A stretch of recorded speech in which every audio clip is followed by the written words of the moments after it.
Assalamualaikum warahmatullahi wabarakatuh. Bismillahirrahmanirrahim. Hamdan wa thana'an laka ya Allah, salatan wa salaman laka ya Habibullah wa ala alika wa ashabika ya khair halqillah laka ya Rasulullah wa li jami' man ittaba'adinaka ya Habibullah. Haqiqatan min ladun Adam la yaumil qiyamah wa nakhussu khususan min ila hadratis Maulana Jalaluddin Rumi radhiyallahu lana wa lahumul Fatihah. A'udzu billahi minasyaitonir rajim. Bismillahirrahmanirrahim. Alhamdulillahi rabbil alamin arrahmanir rahim maliki yaumiddin. Iyyaka na'budu wa iyyaka nasta'in ihdinas siratal mustaqim. Siratal ladzina an'amta 'alaihim ghairil maghdubi 'alaihim waladdallin. Amin. Litaqarrubina ila Allah ta'ala limahabbatina ila Rasulillah sallallahu alaihi wasallam li salamatina fid din wad dunya wal akhirah liqadha duyunina liqadha hajatina min hawaijid dunya wal akhirah litaysir arzaqina halalan thayyiban mubarakan katsiran wasa'a li sihhati jasadina qulubina li amradina zahiran batina li daf'il balaya wal mihan wal fitan wal amrad la saqam li manafi'ina li masalihina li ahli baitina wa auladina dzurriyyatina wa jiwarina wa asdiqaina jamil muslimin muslimat wal mu'minil mu'minat al-ahya'i minhum wal amwat wal 'izzil islam wal muslimin bi judika ya Allah bi syafaati nabiyyika ya Allah bi barakati awliyaika ya Allah wa bi asraril Fatihah. A'udzu billahi minasyaitonir rajim. Bismillahirrahmanirrahim. Alhamdulillahi rabbil alamin arrahmanir rahim maliki yaumiddin. Iyyaka na'budu wa iyyaka nasta'in ihdinas siratal mustaqim. Siratal ladzina an'amta 'alaihim ghairil maghdubi 'alaihim waladdallin. Amin. Alhamdulillahirabbil alamin. Segala puji kita senantiasa haturkan kepada Allah Subhanahu wa taala, terutama yang pada malam hari ini telah memberikan kesempatan kepada kita untuk menyelami samudra cintanya, untuk menyelami samudra ma'rifatnya. Karena itu kita menyiapkan tidak saja akal pikiran kita, tapi hati kita untuk juga bisa merasakan apa yang telah dirasakan, dinikmati oleh Maulana Rumi, kemudian dihaturkan kepada kita lewat karyanya ini, yaitu kitab Rubaiyat. Kita akan membahas bait ke-131 dan seterusnya. Qala al-musannif rahimahullah ta'ala wa nafa'ana bi'ulumihi wa amadana bi asrarihi wa fadha alaina min barakati wa bikum amin. Ayu yaumin, hari macam apa? Hadzal yaumu, adapun hari ini, alladzi fih, yang ialah dalam itu ladzi, asyamsu, adapun matahari itu, syamsani, ialah ada dua. Hadzal yaum, adapun hari ini, kharijun, ialah terlepas anil ayyam, dari hari-hari, wa munfasilun, dan terpisah anha, dari itu ayyam. Ini hari apa? Hari ini matahari itu ada dua. Matahari ada dua. Apa maksudnya matahari ada dua? Tentu saja matahari yang pertama, matahari yang di langit sana, yang bisa tenggelam dengan datangnya malam. Terus ada matahari yang lebih ampuh, yaitu matahari rohani yang tidak terbenam, tidak mengalami kelam walaupun di malam hari. Nah, orang yang secara rohani itu sudah mencapai cahaya ilahi, dia akan merasakan bahwa dirinya itu terang benderang oleh karunia rohani dari Allah Ta'ala. Jadi, ini hari apa? Hari ini matahari jumlahnya dua. Nah, itu berarti apa? Kita ini diberikan kemungkinan sesungguhnya di dalam dunia rohani itu untuk menjadi matahari yang kedua itu. Jadi ada potensi spiritual dalam diri kita yang bisa mengantarkan kita kepada posisi matahari rohani. Kalau kita membaca kitab Diba, di situ ada ungkapan anta syamsun, engkau ya Rasul adalah matahari. Nah, Nabi sebagai matahari jauh lebih utama, lebih unggul, lebih tinggi derajatnya dibandingkan matahari yang eksis di siang hari dan tenggelam di malam hari itu. Karena Nabi sebagai matahari rohani itu cahayanya, sinarnya bisa mengantarkan kita kepada kemuliaan di hari keabadian. Matahari yang di langit sana itu hanya mengantarkan kita di siang hari untuk selamat di dalam perjalanan. Ketika tiba malam, matahari itu sudah tidak bisa eksis lagi bagi diri kita.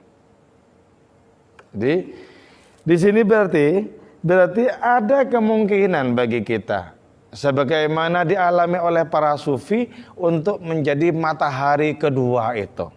Kalau kita menjadi matahari kedua, maka yang selamat tidak saja kita dalam perjalanan, tapi orang-orang yang berada di sekitar kita itu bisa kita tunjukkan kepada tujuan yang hakiki dalam hidup ini, yaitu Allah Subhanahu wa Ta'ala.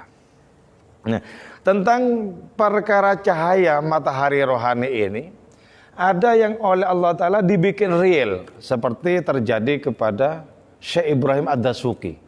Syekh Ibrahim Ad-Dasuki ini dulu sebelum ada lampu-lampu cemerlang seperti sekarang, ketika malam hari itu tiba dan suasana kelam, beliau itu dengan tubuhnya itu mengeluarkan, memancarkan cahaya, sehingga santri-santrinya itu tidak memerlukan lampu-lampu, karena beliau sudah menjadi cahaya.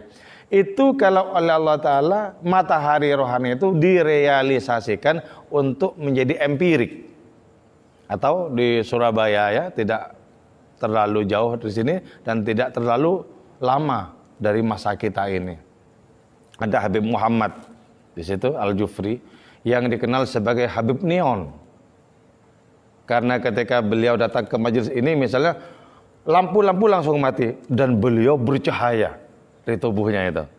Nah, itu kalau oleh Allah Ta'ala direalisasikan. Lebih banyak yang tak direalisasikan seperti itu. Itu hanya sebagian kecil yang dibikin tampak cahaya rohani itu menjadi cahaya empirik. Nah, lebih banyak oleh Allah Ta'ala itu tetap disembunyikan di dalam posisinya sebagai matahari rohani itu, bukan cahaya empirik seperti lampu-lampu. Andaikan Allah berkehendak, maka seluruh orang yang rohaninya cemerlang itu, badan mereka akan memantulkan, memercikkan cahaya yang gemilau, lebih gemilau dibandingkan cahaya lampu-lampu. Hari apa ini? Hari ini matahari berjumlah 2. Bahkan ya, matahari yang di langit di siang hari itu merasa malu di hadapan matahari rohani. Seorang pecinta ilahi begadang sepanjang malam merayakan cintanya dengan Tuhan. Kemudian di pagi hari si pecinta ini wajahnya kelihatan pucat. Ketahuilah, pucatnya wajah seorang pecinta telah sanggup menjadikan matahari malu. Karena pucatnya wajah seorang pecinta itu sesungguhnya adalah kemilau cahaya rohani yang matahari tidak ada apa-apanya di hadapan cahaya wajah si pecinta itu. Hari apa ini? Jadi ya, ingin rasanya kita akan ketemu dengan hari itu, di mana kita juga mengatakan sebagaimana Maulana Rumi mengatakan, hari apa ini? Kok matahari berjumlah 2? Satu di sana, satunya adalah aku. Jadi ingin rasanya sampai kepada makom rohani seperti itu. Kapan itu? Ketika itu sudah sepenuh-penuhnya kuat berhasrat kepada Allah Subhanahu wa Ta'ala. Ketika kita sudah tidak tertipu oleh pilihan-pilihan dalam hidup ini, ketika berbagai macam rayuan sudah tidak memiliki efek apapun bagi jiwa kita, bagi hati kita, ketika sepenuh-penuhnya kita gandrung dan jatuh hati kepada Allah Ta'ala, di saat itulah kita muncul sebagai matahari rohani. Kita akan mengatakan, hari apa ini? Matahari berjumlah 2. Satu di sana, eksis di langit sana. Satunya adalah aku. Nah, ini dialami oleh para wali ya. Ini bukan omong kosong. Ini dialami oleh para sufi. Apa yang kukatakan ini, kata Maulana Rumi, menurut kalian yang hanya menggunakan akal pikiran, mungkin kalian akan mengatakan ini adalah omong kosong. Tapi bagi orang yang sudah mengalami keilahian, dia pasti menyatakan ini adalah koin murni dari alam rohani. Jadi tinggal bagaimana kita menciptakan jalan ke dunia rohani yang seperti itu. Sehingga pertama-tama kita tertarik, kita kemudian yakin, hakul yakin. Lalu kita berproses untuk sampai kepada makom cahaya rohani itu. Sampai kepada matahari rohani itu. Nah kalau sudah seperti itu, hadzal yaum kharijun anil ayyam. Hari ini murni, merdeka dari rangkaian hari-hari yang ada. Jadi kalau kita akan menempuh hari-hari itu, sekarang Kamis malam Jumat ya, besok Sabtu terus begitu. Kita berjalan menembus hari-hari yang senantiasa berganti itu. Ketika kita sudah mengalami transendensi, kita keluar di rangkaian hari-hari itu. Masuk di mana? Masuk di waktu keabadian. Walaupun kita masih berada dan bermukim di alam yang penuh dengan kefanaan ini. Hari ini betul-betul merdeka dari rangkaian hari-hari. Rangkaian hari-hari itu adalah waktu kefanaan. Rangkaian hari-hari adalah waktu kemusnahan. Sementara hari orang yang baru dilahirkan secara rohani, lahir sebagai cahaya, itu sudah merdeka dari adanya belenggu hari-hari yang fana ini. Jadi karena itu kita membayangkan ya bagaimana orang di dunia yang fana ini itu waktunya sudah waktu keabadian. Wa ahina bil hayatil baqiyah fi hadzid dunyal faniyah. Nah, dari sini kita bisa memahami Nabi kita itu pernah bersabda begini ya. Kalau aku rindu surga, maka ya, aku mendatangi anakku Fatimah dan aku cium tangannya. Jadi bapak mencium tangan anaknya. Kenapa beliau menyatakan seperti itu? Kalau aku rindu surga. Karena hari beliau bukan rangkaian hari-hari kefanaan. Itulah sebabnya sangat masuk akal ketika beliau itu masuk ke surga, makan buah-buahan di surga, kemudian setelah itu berhubungan suami istri dengan Khadijah itu lahirlah anak, yaitu Fatimah. Jadi Fatimah itu disebut anak surga. Kenapa? Karena Nabi itu berhubungan dengan istrinya setelah makan buah-buahan di surga. Wujudnya adalah Siti Fatimah itu. Karena itu beliau kemudian bersabda, kalau aku rindu surga, ku datangi anakku tercinta, ku cium tangannya. Jadi apakah hari-hari beliau adalah hari-hari kefanaan? Tidak.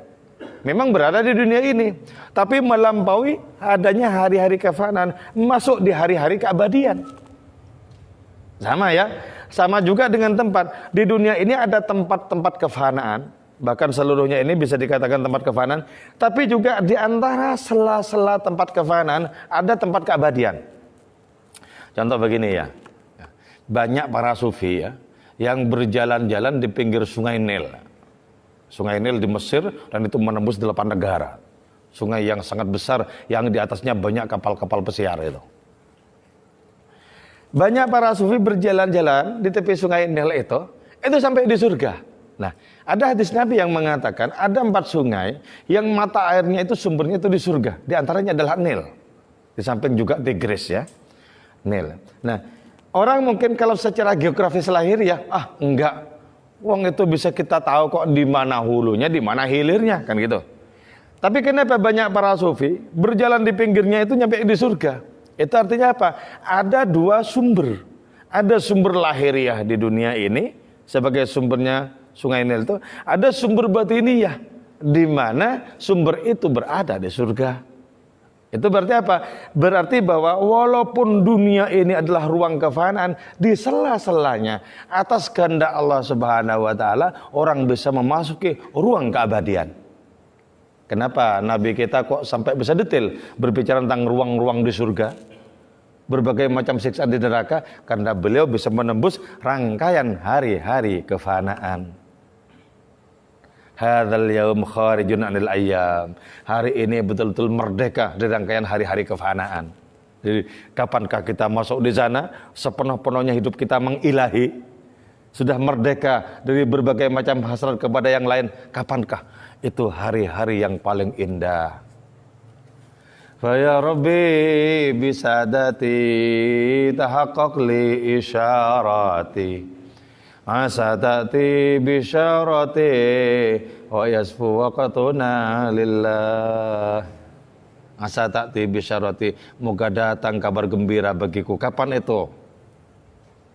Wa yasfu waqtuna lillah, ketika waktu kita, hari-hari kita murni waktu untuk Allah, hari-hari untuk Allah. Untuk asal usul segala keindahan, untuk asal usul segala karunia kita, bahkan asal usul dari seluruh hidup dan mati kita. Ini dijelaskan, diterangkan karena ini sudah dialami.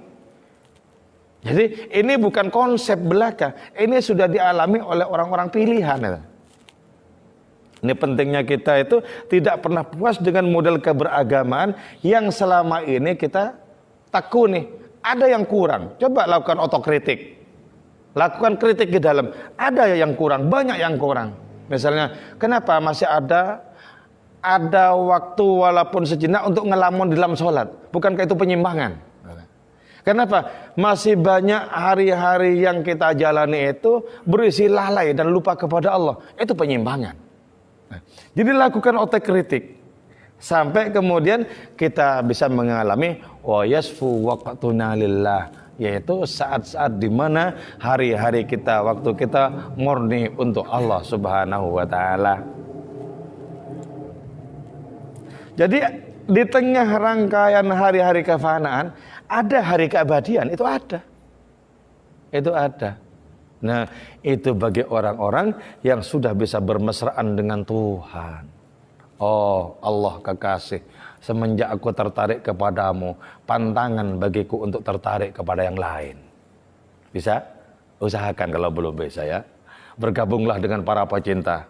Minimal bergabung dalam wujud wacana seperti malam ini. Syukur-syukur tidak hanya wacana, tapi laku rohani.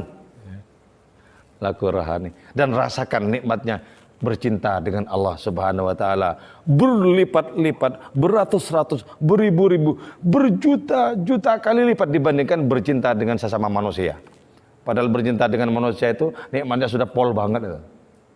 Coba bayangkan bagaimana bercinta dengan Allah taala. Bisakah digambarkan dengan kata-kata? Seluruh kalimat, seluruh kata-kata ambrol untuk bisa menjelaskannya sepenuhnya. Wa minal falaki li ahlil ardi nitharun wa nidaun, wa minal falaki, dan dari planet, li ahlil ardi bagi penduduk bumi, nitharun adapun hidangan, wa nidaun dan panggilan, yaqulu yang menyatakan, ayyuhal usyak, wahai para pecinta, al-bisyarah, kabar gembira bagimu, inna hadzal yaum yaumukum, hari ini adalah hari istimewa bagimu. Jadi ada panggilan dari planet ke tak terhinggakan sana. Ada juga hidangan. Oi para pecinta, hari ini adalah harimu. Hari ini adalah kegembiraan bagimu. Hanya telinga yang sudah fokus kepada kebenaran yang bisa mendengarkan suara planet itu. Hanya orang yang sudah gandrung kepada Allah yang bisa mendengarkan panggilan dari langit tertinggi itu. Nah, dalam rangka menggugah kita, Maulana Rumi dalam bait yang lain menyatakan, ada pesta pora di puncak langit ketujuh sana. Kau tahu, kau bisa merasakan pesta pora itu. Jadi, ada pesta pora yang lebih nikmat berlipat-lipat dibanding seluruh kenikmatan duniawi ini. Banyak, ada pesta pora itu ada. Para nabi, para rasul sudah berpesta pora dari zaman dulu itu. Jadi, bukankah kita tergugah?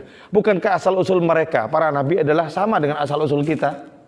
Bukankah asal-usul para sufi dan wali itu juga sama dengan asal-usul kita? Kita datang dari arah yang sama. Kita datang dari tanpa ruang, dari tanpa waktu, dari tanpa segala keterbatasan. Kita datang dari ketak terhinggakan ilahi. Bukankah asal-usul kita sama dengan asal-usul mereka?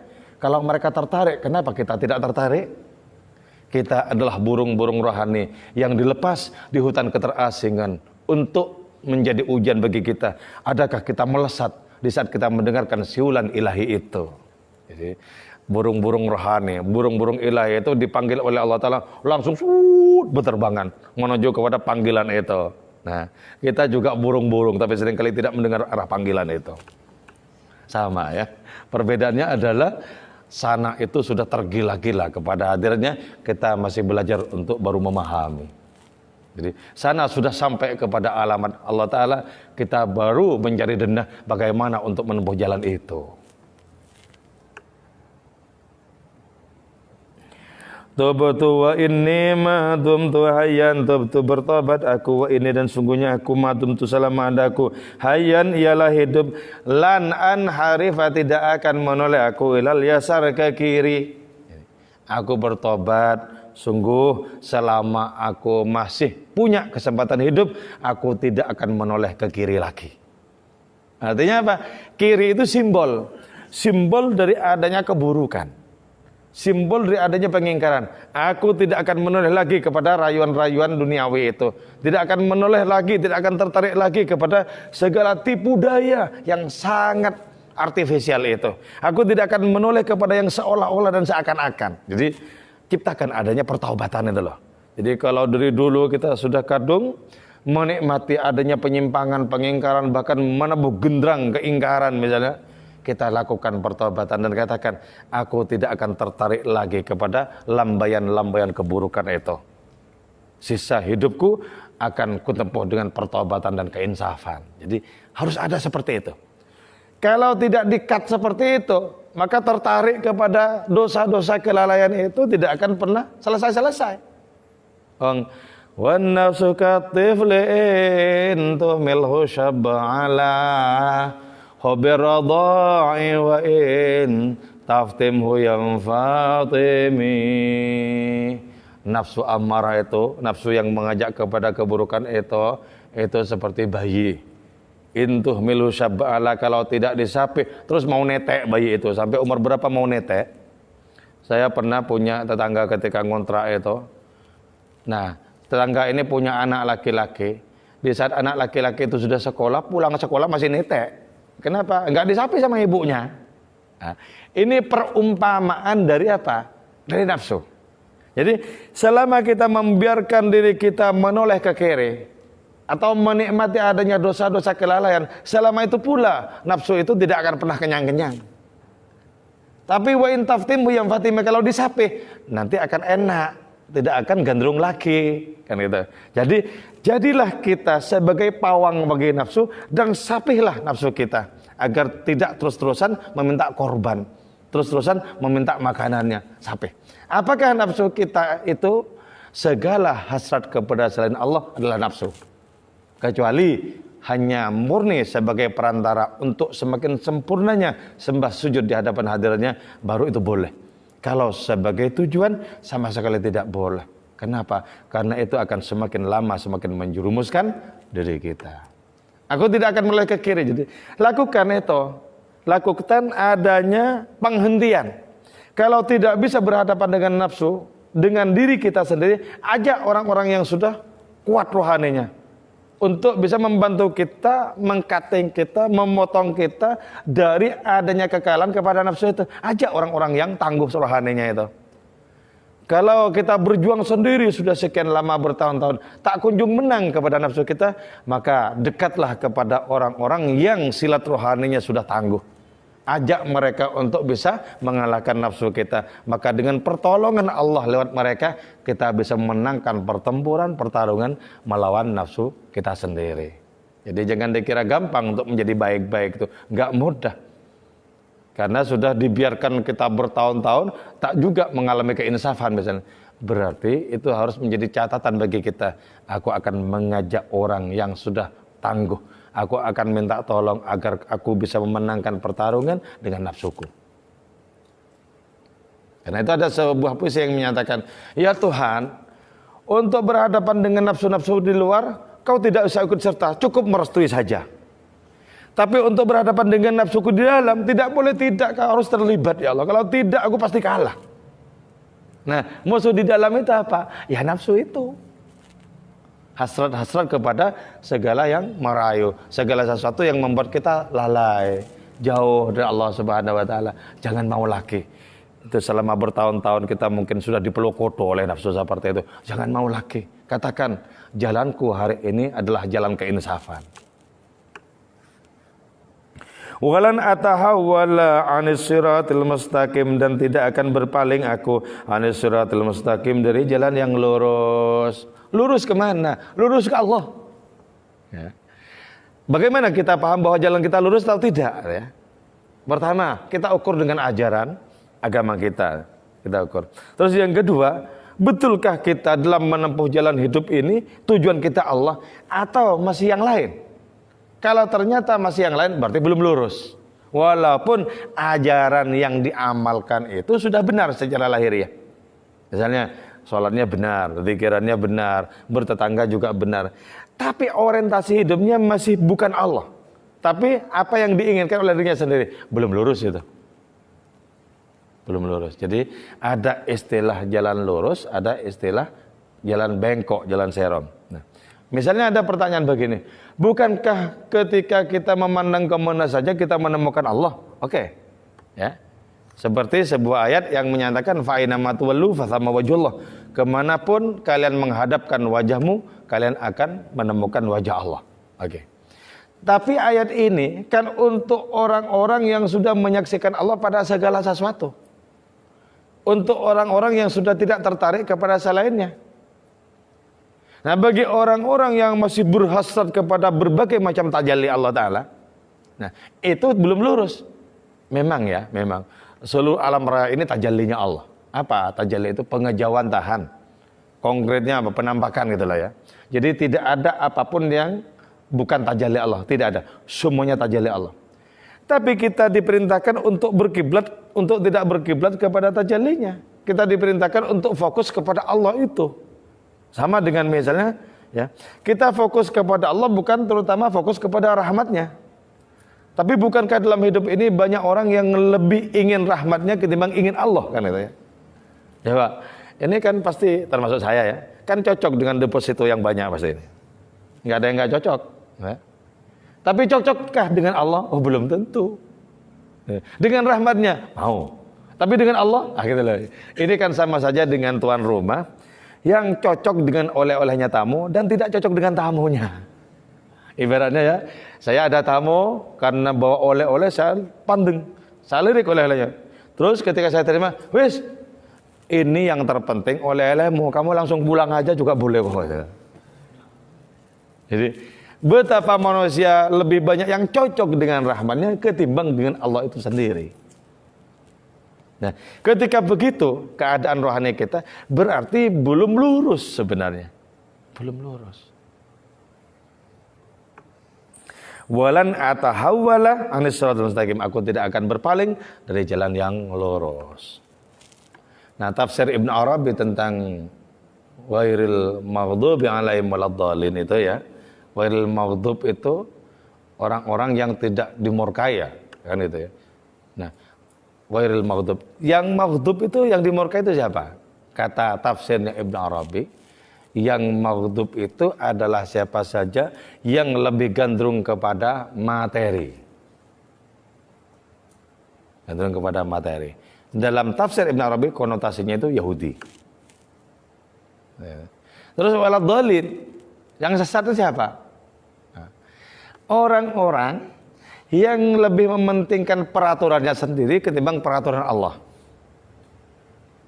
Di dalam tafsir Ibnu Arabi itu. Terus yang waladdallin, orang-orang yang siratal mustaqim itu adalah orang-orang yang menjadikan Allah sebagai pemandu mereka. Sebagai penuntun mereka.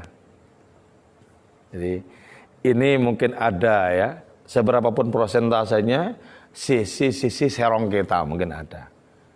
Sisi-sisi maghdub kita, sisi-sisi dhalin kita. Dan ini yang kita insafi. Nah, sekarang setelah berada di lurus itu, kukuh dan gagah rohani jalan lurus itu, maka Wa kullama nazartu yasaran wa yaminan, dan manakala memandang aku yasaran ke kiri, wa yaminan dan ke kanan, wajadtu habibi, maka mendapatkan aku habibi terhadap kekasihku, fil jihati pada seluruh arah, jami'an semuanya. Setelah kukuh di dalam jalan yang lurus itu, fokus kepada Allah dan tidak tertarik kepada yang lain, di saat itulah aku menoleh ke kiri, aku menoleh ke kanan, ternyata di seluruh arah ada kekasihku.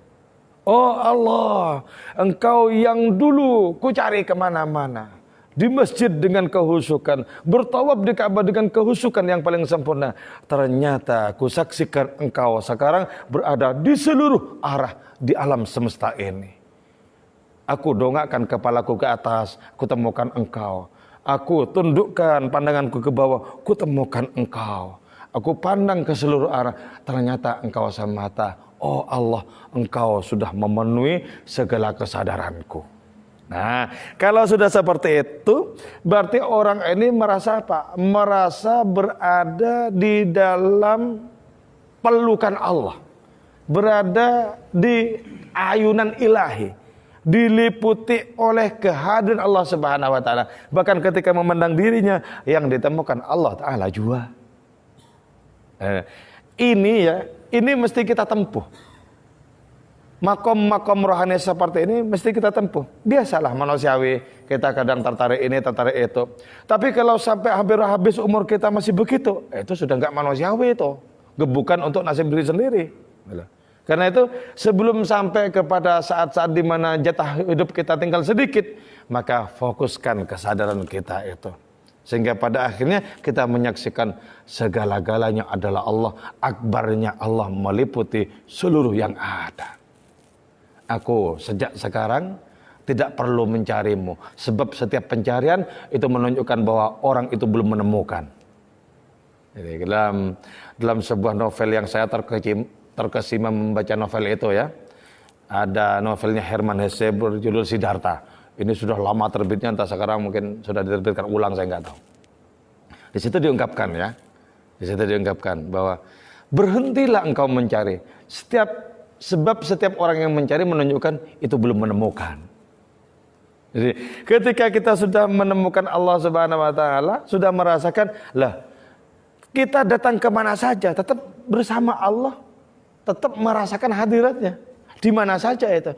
Apakah itu di masjid, apakah itu di pasar, sama-sama gamblang merasakan Allah di dua tempat yang nyaris secara lahiriah itu dikatakan berbeda dan kontras itu. Tetap menemukan Allah yang sama. Bahkan Allah sama. Bahkan ya, dalam rangka menjelaskan tentang Al-Fathul Mutlaq, ketersingkapan hadirnya secara mutlak, Ibn Arabi dalam tafsirnya itu menyatakan bahwa orang yang sudah mendapatkan Al-Fathul Mutlaq, ketersingkapan yang murni itu, maka dia akan menemukan hadiratnya baik di tempat ibadah maupun di tempatnya dosa-dosa. Masjid dan pelacuran sama saja menghadirkan Allah yang tunggal itu juga. Tapi jangan coba-coba kalian ya. Berbeda itu berbeda.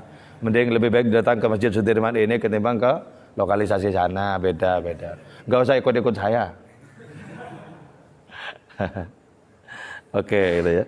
Kullama nazartu yasaran wa yaminan, manakala aku mandang ke kiri dan ke kanan, wajadtu habibi, ku dapati kekasihku di situ. Oh, kekasih, engkau lebih luas dibandingkan dengan apapun, bahkan seluruh yang ada itu hanyalah realisasi dari bayang-bayang di dalam dirimu. Jadi karena itu ketika kita takjub kepada isi alam raya, takjublah kepada kekuatan yang berada di baliknya itu. Takjub. Ketika kita merasa khawatir kepada isi salah satu alam raya, lebih takutlah kepada yang memiliki apapun yang kita takuti di dalam kehidupan ini. Jadi konkretnya itu begini maksudku ya.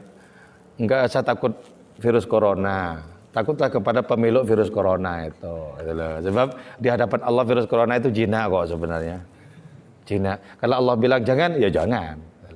Jadi jangan dikira ada makhluk bisa berbahaya dengan kekuatannya sendiri. Enggak ada. Seluruh bahaya makhluk itu karena digerakkan oleh Allah, diberi izin oleh Allah Ta'ala. Kalau Allah tak memberi izin, tidak ada apapun yang berbahaya di dunia ini. Tidak apapun yang ada yang berbahaya. Gitu lah. Cuma sunnahnya, hukum alamnya, kita harus belajar menangkal dan menjauh. Gitu lah. Menangkal, kalau nggak bisa menangkal, ya menjauh. Gitu lah. Pernah ada wabah penyakit ya, wabah penyakit yang menjadikan Sayyidina Umar itu kemudian pindah. Lah, Sayyidina Umar ditanya, loh, jenengan kok takut sama wabah penyakit, kok pindah? Bukankah itu takdirnya? Sayyidina Umar bilang, aku ingin mencari takdir yang lain. jadi bukan karena takut, tapi ingin mencari takdir yang lain. Kata Ibn Arabi, bukan takut, tapi rindu kepada selamat. Nah, itu dia. Sama Pak? Enggak sama. Antara orang takut dan rindu selamat itu berbeda. Beda. Kelihatannya sama tapi sebenarnya berbeda. Wajadtu habibi fi jamil jad. Aku mendapati kekasihku berada di seluruh arah. Jadi tidak harus barat, timur, utara, selatan, enggak. Seluruh arah ada. Jadi berarti kalau begitu Allah itu muhitun bikulli syai'. Allah itu meliputi segala sesuatu. Dan orang-orang yang makom rohaninya bagus sampai merasakan Allah itu meliputi segala sesuatu. Karena itu ya, ada pertanyaan sedikit nakal, pertanyaan yang menyentil Allah Ta'ala. Diungkapkan oleh Syekh Wajah Abdullah Ansari, seorang sufi di Persia Barat Laut pada abad ke-16. Syekh Wajah ini bilang kepada Allah Ta'ala, ya Allah, Kau perintahkan aku untuk bertarung dengan setan dan memenangkan pertarungan melawan setan. Sekarang aku bertanya kepadamu ya Allah, siapa yang memberikan kekuatan kepada setan sampai bisa eksis hari ini tetap menggodaku? Siapa yang ngasih gandum kepada setan sehingga setan itu memiliki kekuatan untuk menggoda aku? Nah jawabannya kan pasti Allah kan gitu toh ya. Nah, di balik segala yang baik, di balik segala yang buruk, di sini membentang rahasia tak terkira-kira. Para sufi banyak diam berhadapan dengan rahasia itu. Banyak diam. Hadzal kalam la nihayata lahu, kata Maulana Rumi. Ungkapan ini, penjelasan ini tidak ada batasnya. Tapi jangan kau bertanya keterangan setelah ini. Para sufi banyak bungkam di sini. Bukan mereka tidak tahu. Di situ ternyata apa? Segala sesuatu yang bertabrakan itu asal usulnya sama. Asal usulnya sama. Nah ini berarti apa? Kita diajari untuk menerobos hutan dunia ini agar sampai di perkampungan abadi. Sampai di Allah Ta'ala. Terobos ini. Oh ini cuma bayang-bayang kok. Tidak betul-betul nyata dunia ini. Terobos. Kalau ada orang yang takut pada bayang-bayang kan seperti anak-anak kan gitu ya. Saya waktu kecil dulu tuh ya, disuruh lihat tembok sama teman yang usianya jauh lebih tua, lihat tembok. Nah, karena melihat tembok itu di sini ada cahaya. Dia tangannya itu gini ya, tangannya gini, dimirip-miripkan gunting itu digini-gini. Saya lihat temboknya itu, takut itu loh. Sebab akal belum nyandak bahwa itu sungguhnya bayang-bayang tangan bukan gunting beneran. Gitu loh. Nah, sama dunia ini juga begitu, bayang-bayang. Terobos saja. Ini cuma bayang-bayang kok. Terobos saja. Kau tahu, kata syarahnya kitab Hikam. Kau tahu, ketika matahari di saat duha itu bersinar, dan matahari itu menerpa pohon-pohon di pinggir sungai. Kau lihat kan, bayang-bayang pohon itu roboh ke sungai. Apakah karena bayang-bayang pohon itu roboh ke sungai, lantas itu mencegat perahu yang berlayar? Oh tidak, tetap saja perahu itu berlayar. Sebab dia tahu, ini cuma bayang-bayang kok. Nah, sama seperti itu dunia ini sebenarnya. Cuma bayang-bayang. Untuk apa tertarik kepada bayang-bayang? Untuk apa ngeri pula berhadapan dengan bayang-bayang? Terobos saja. Kalau engkau memang laki-laki, Maulana Rumi, tataplah wajah Allah, karena wajah Allah adalah kiblat bagi seluruh alam raya. Nah, hidup kita yang sekarang ini, umur kita yang sekarang ini, sudah kita menatap wajah Allah Ta'ala, terpukau kepada hadiratnya, dan kita menyisihkan apapun yang lain untuk mengambil hati kita. Jadi ini kita diajak untuk gagah secara rohani, untuk dewasa secara rohani. Ada yang mau ditanyakan? Jangan hanya terpukau dengan keterangan. terpukaulah dengan Allah.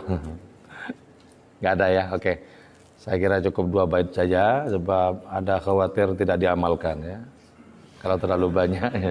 Jadi sedikit saja diamalkan ini kita bisa sampai di Allah Subhanahu wa taala. Amin ya mujibas sailin.